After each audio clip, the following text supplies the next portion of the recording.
looked at her. Visitor's room. I see. So the chief asked Emma to come for questioning. It's no use for thinking about it. Tomorrow's the final day in court. I'm committed to doing everything I can to defend you, and which is why I'm here. But I've already told you all I can.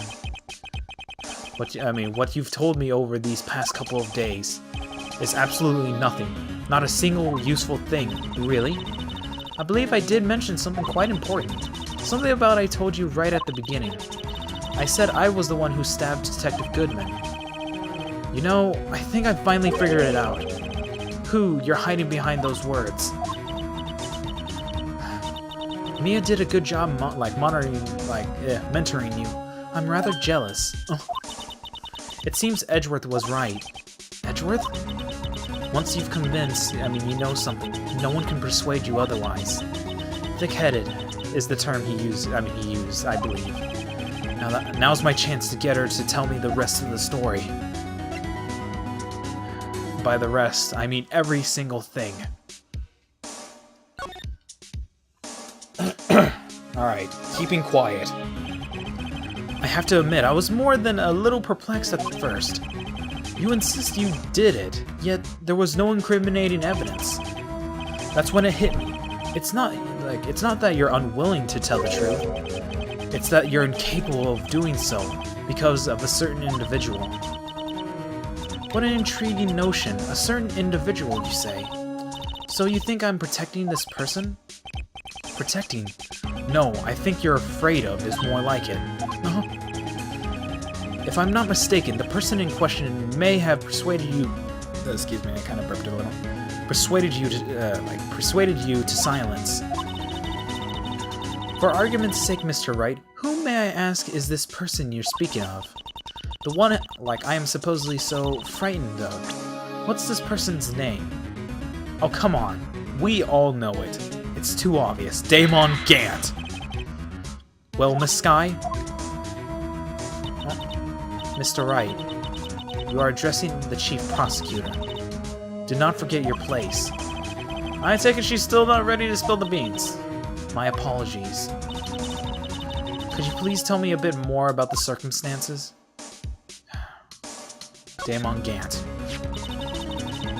We were partners until 2 years ago. I respected him as a detective. Amusing that he is respectable, then tell me something.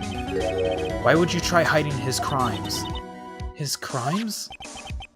Both you and Edgeworth will be brought before the Board of Inquiry for what you did. Specifically hiding and forging evidence. Of course, these are serious offenses. Why is it, though, that Chief Gant's name was never mentioned? Chief Gant? Edgeworth didn't know the truth behind the forgery. The only party that could have possibly investigated the evidence was me. I had access, and I was the second in command of that evidence. Yes, you, but one other, Damon Gant. If you intend to accuse Chief Gant, you'll need more than just words. Show me proof that Chief Gant falsified the evidence in that case. If you really insist, take that! I just found this in a safe in the chief's office. This jar piece and a strip of cloth. Do you know what these are? These are pieces of the evidence from the SL9 incident.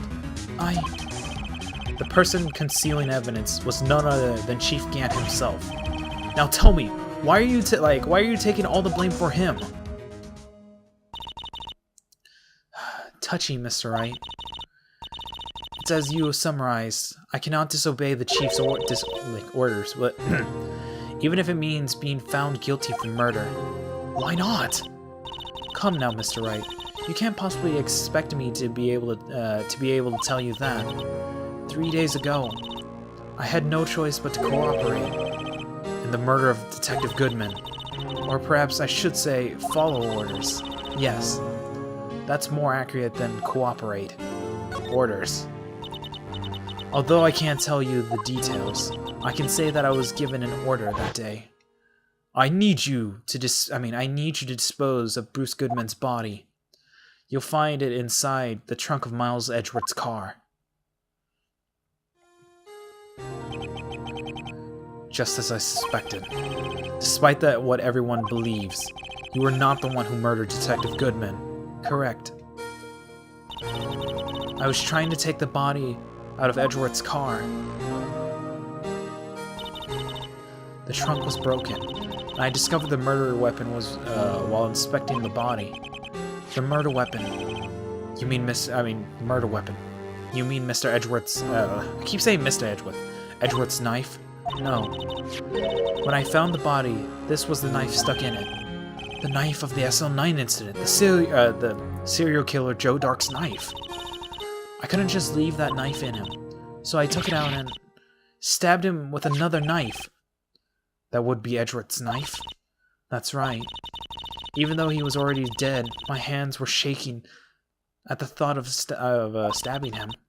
That's why I ended up cutting my hand. And that is the reason for the bandage on your right hand? Yes. It seems that I got blood on the victim's shoes as well. And then she saw me just as I plunged the knife in. Miss Starr.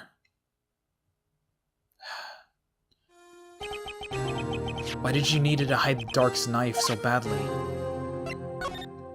Tell me, please. It took a lot of work to finally close the Dark case 2 years ago. It was over with. I didn't ever want to be open. I didn't ever want it to be open again. My intent was to prevent that by whatever means possible. So you hid Dark's knife.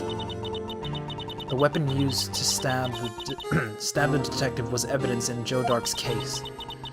If word got out, which it would, the reporters would have had a field day with that. So you wrapped the knife in a scarf and hid it in Edgeworth's exhaust pipe. Right. When I called my sister to tell her what happened, and I asked her to hide the knife, that was inside my muffler. You asked Emma? I didn't want anyone anyone on the force to know about this. That would explain why Emma is so confident about Lana's innocence. Speaking of the phone calls, I had a bad feeling about one of them that day. A bad feeling. The truth is, after I received those orders from Chief Gant, the first thing I did was make a phone call. A phone call from the patrolman, Jake Marshall. To Marshall? Why on earth would you call him? The lead investigator for the SL9 incident had been murdered. I wanted the fact to be kept hidden, and I needed help. He was the only other person I could trust. So Jake did know. Or at least I thought I could trust him at the time. However, it seemed that after I spoke to him, he went off on an escapade of his own. Oh, you mean... Not wanting the case to die, he decided to take things into his own hands. And he decided to be a dumbass. He disguised himself as Detective Goodman and tried to steal the evidence. He had already stolen the ID card, but it seems he still hadn't made up his mind to break into the evidence room, even though the item was already taken.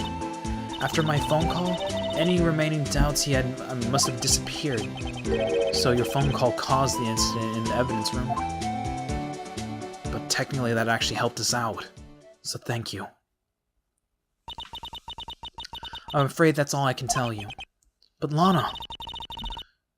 You've earned my respect, Mr. Wright, both as a defense attorney and an investigator. Now please, don't pursue any further in the courtroom tomorrow. Tomorrow's trial. There's only one way to drive off Lana's demons. I've got to get to the bottom of everything. Detective Goodman's real murderer.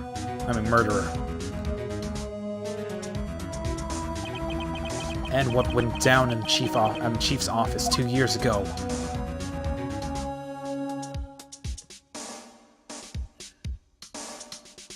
God, I'm so excited because this should technically get close to the end. I think it's after this, this part. Yeah, no, it should, yeah. Oh my god, we're at the end. Holy shit. Well, almost at the end, but holy shit, still in advance because, yes! Guys, we're almost done. I'm so happy. For now, I am going to at least take a quick break, and I might actually start recording right after my break. So, going to make sure to at least get plenty of water.